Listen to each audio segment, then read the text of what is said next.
in the merger that took place. Which merger? You've listed many. Involving American Express GBT.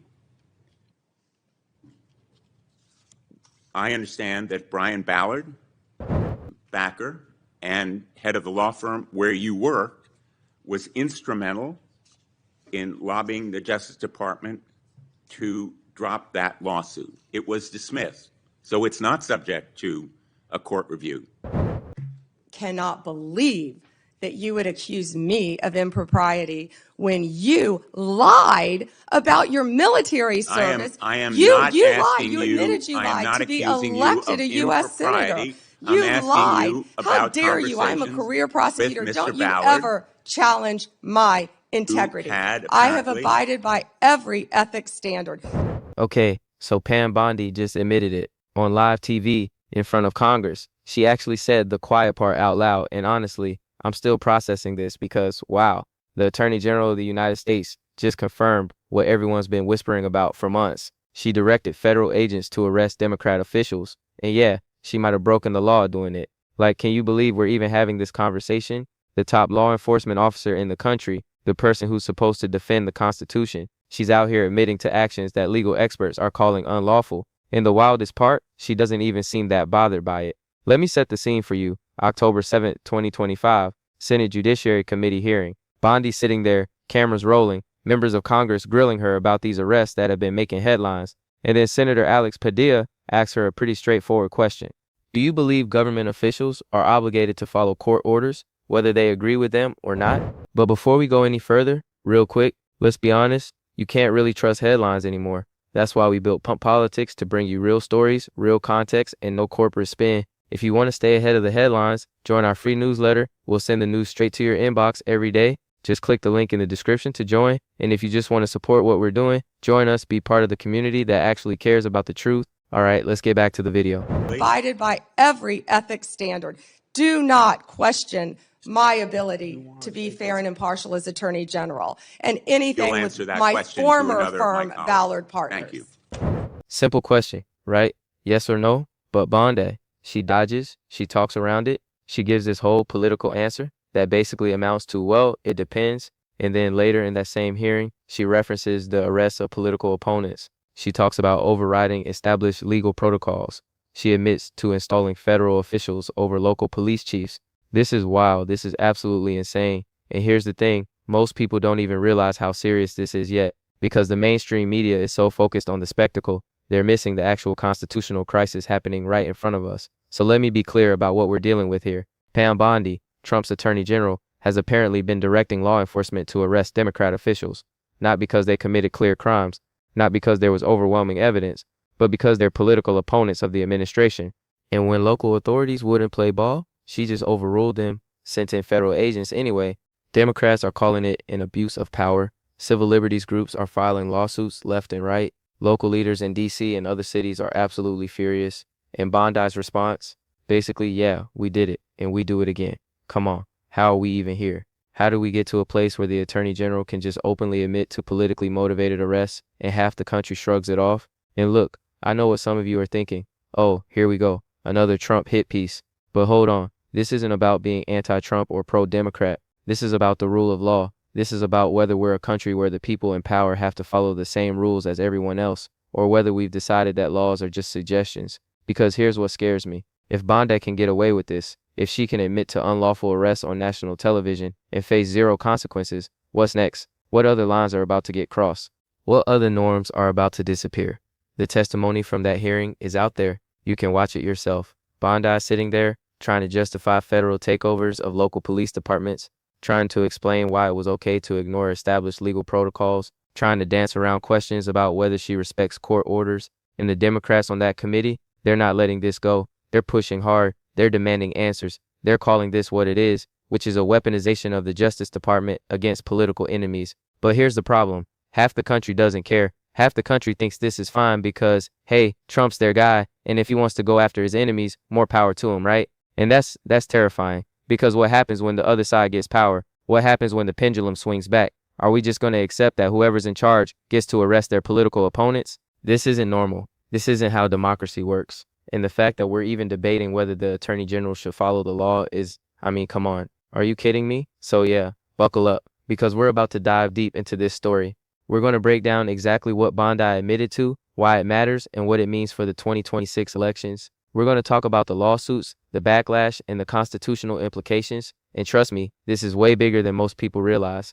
The thing that really gets me about all this is the brazenness of it. Like, we used to live in a world where politicians at least pretended to care about the law. They do shady stuff, sure, but they try to hide it. They deny it. They lawyer up and claim plausible deniability. Not anymore. Now we've got the attorney general going on TV and basically saying, yeah, we arrested our political enemies. What are you going to do about it? That's a different level of dangerous. Let's get into it. All right, so let's actually break down what happened here, because the details matter. And honestly, the details make this even worse than the headlines suggest. First things first, the Senate Judiciary hearing on October 7th wasn't supposed to be about these arrests. It was supposed to be routine oversight of the Justice Department. But Democrats on the committee, they came prepared. They had receipts, they had timelines, they had documentation of everything Bondi's been doing since she took office. And Bondi, she walked right into it. Because here's the thing about Pam Bondi. She's not like some of Trump's other appointments who play it coy and deny everything. She's a true believer. She thinks what she's doing is right. So when they asked her about the arrest, she didn't try to hide it. She defended it. That's what makes this so dangerous. She's not embarrassed by this. She's proud of it. So let's talk about what actually happened with these arrests. Over the past few months, Bondi has been directing federal law enforcement to crack down on what she calls corrupt Democrat officials in major cities.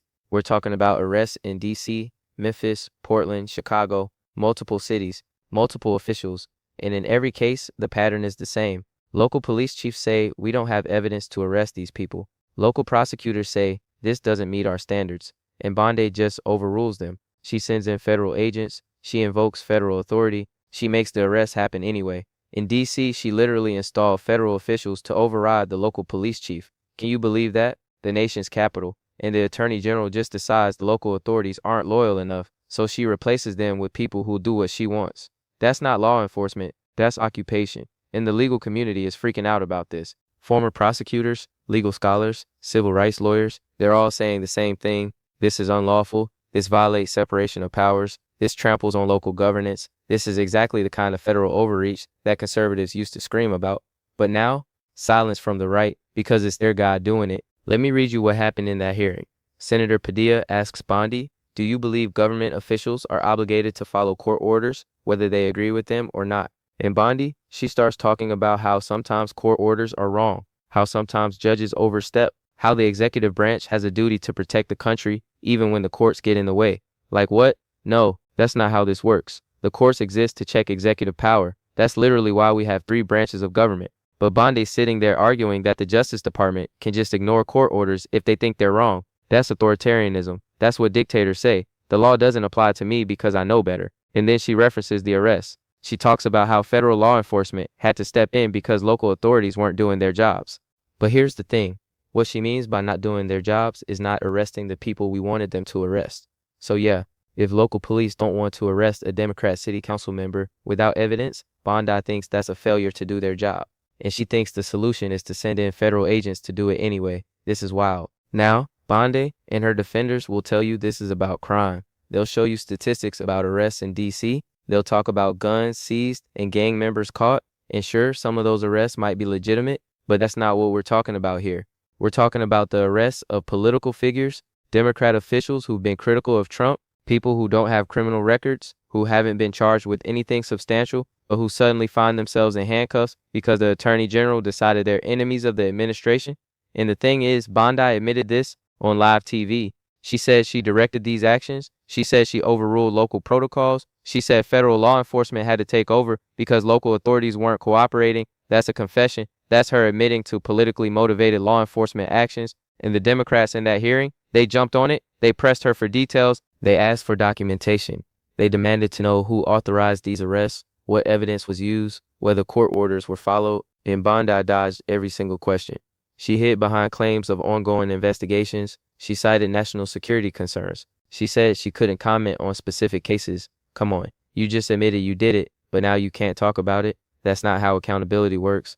But here's where this gets really concerning, because this isn't just about a few arrests. This is about a broader strategy by the Trump administration to use federal law enforcement as a weapon against political opponents. We've seen the Justice Department going after critics of the administration. We've seen investigations launched into people who testified against Trump in previous hearings. We've seen federal agents showing up at the homes of local officials who refuse to cooperate with Trump's immigration policies. This is a pattern, and Bondi's testimony confirms what a lot of us have suspected. The Justice Department under Trump isn't about justice. It's about loyalty. It's about punishing enemies and protecting allies.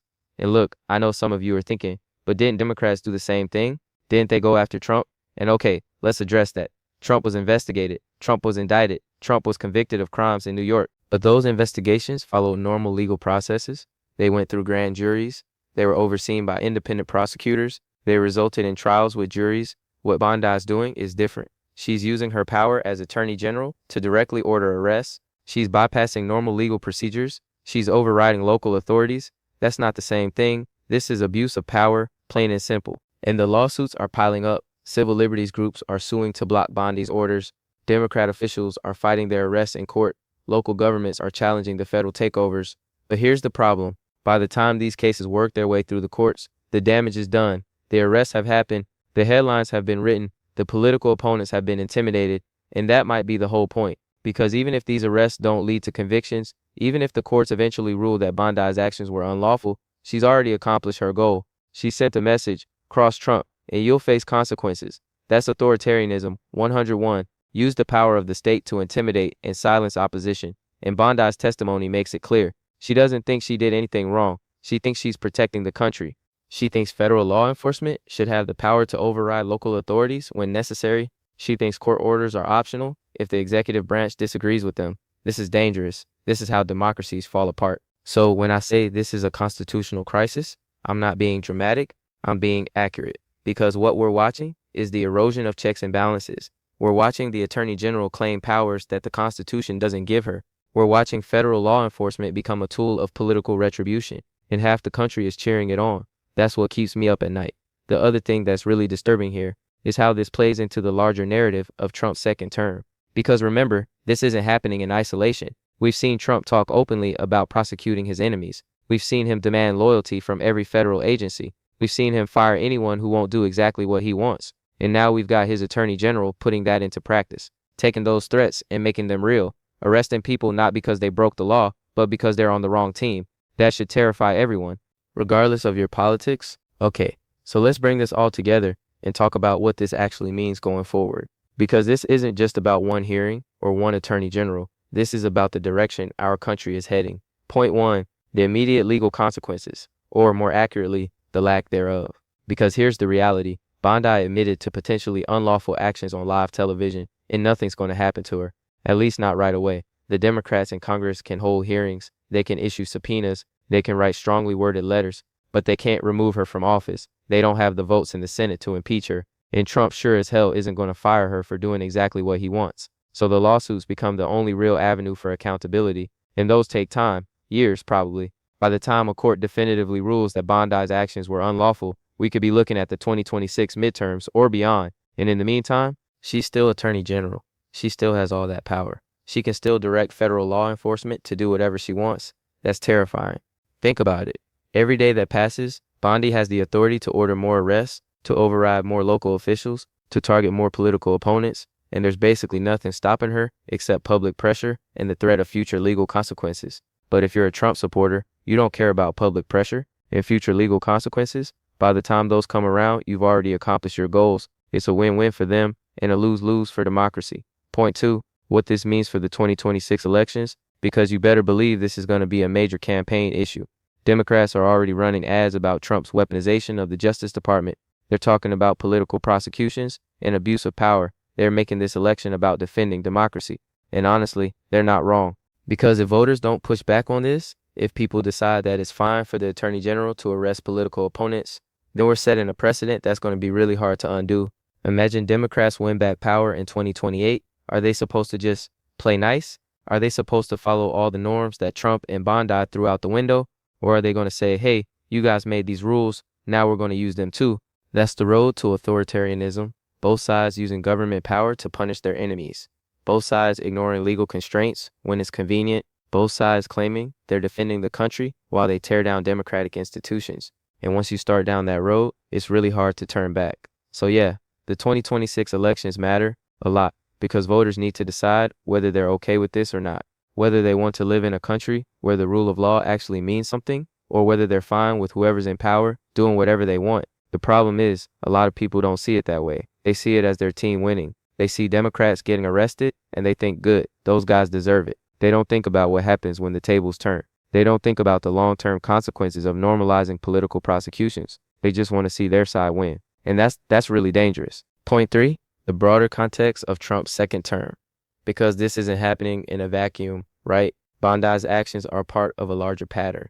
We've seen Trump using federal agencies to punish critics. We've seen mass deportations without due process. We've seen federal takeovers of local police departments in cities that didn't vote for him. This is consolidation of power. This is Trump building a system where loyalty to him is more important than following the law. And look, Trump supporters will say he's just draining the swamp. He's going after corrupt officials. He's cleaning up the mess that Democrats made. But come on, if these Democrat officials actually committed crimes, then charge them properly, present evidence, go through the legal process. Don't just send federal agents to arrest them because they criticize the president. That's not justice, that's revenge. And the scary thing is, it's working. Trump's base loves this. They see Bondi as a fighter. They see these arrests as Trump keeping his promises. They don't care about legal niceties or constitutional principles. They just want to see their enemies punished. And that's really dangerous, because democracy requires people to care about the process, not just the outcome. It requires people to say, even if I don't like those Democrats, they still have rights. They still deserve due process. The law still applies, but we're losing that. We're losing the shared belief that the rules matter. And here's the thing. Once you lose that shared belief, once half the country decides the rules only apply to the other side, you can't really have a democracy anymore. You just have two tribes fighting for power, and whoever wins gets to use the government to crush the other side. That's not a country I want to live in, and I don't think most Americans want that either, but we're sleepwalking into it because people are too distracted or too partisan to see what's happening. Point 4, what can actually be done about this? Honestly, not much in the short term. The lawsuits will take years. Congress is gridlocked. The media can report on it, but half the country doesn't trust the media anyway. The real check on this power is voters. It's the 2026 midterms. It's people deciding they've had enough and voting for representatives who will actually hold Trump and Bondi accountable. But that requires people to care. It requires people to pay attention. It requires people to see this for what it is instead of just treating it like another partisan food fight. And I don't know if we're there yet. I don't know if enough people are willing to put country over party. Civil liberties groups are doing what they can. The ACLU, the Brennan Center, other organizations are filing lawsuits and challenging these federal takeovers, but they're fighting an uphill battle against an administration that doesn't care about legal constraints. Local officials are pushing back too. Mayors and police chiefs in Democrat cities are refusing to cooperate with federal agents. They're protecting their residents. They're standing up for local governance. But again, Bondi just overrules them. She sends in federal agents anyway. And what are they going to do? Start a standoff? That's not going to end well for anyone. So yeah, we're kind of stuck until voters decide they care enough to change things. And that's frustrating because the tools to stop this exist. The Constitution has mechanisms for checking executive power. Congress has oversight authority. The courts can rule actions unlawful. Voters can elect different leaders. But all of those tools only work if people use them. And right now, not enough people seem interested in using them. Let me wrap this up with the big picture. What we're watching right now is a stress test of American democracy. We're seeing whether our institutions are strong enough to survive a president who doesn't respect them. We're seeing whether the rule of law means anything when the people in power decide to ignore it. And so far, we're failing that test. Because Pam Bondi admitted to unlawful arrests on live television, and most people don't even know it happened. Most people are too busy with their own lives to pay attention. Most people think this is just politics as usual, but it's not. This is different. This is the kind of thing that historians write about when they explain how democracies fall apart. I'm not saying we're there yet. I'm not saying America is becoming a dictatorship tomorrow, but I am saying we're on a dangerous path. And if we don't correct course soon, we might reach a point where it's too late to turn back. Because here's the truth. Once you normalize political prosecutions, once you make it acceptable for the Attorney General to arrest opponents of the administration, you can't put that genie back in the bottle. The next administration will do it too, and the one after that, and eventually we're just a country where whoever's in power uses the Justice Department to destroy their enemies.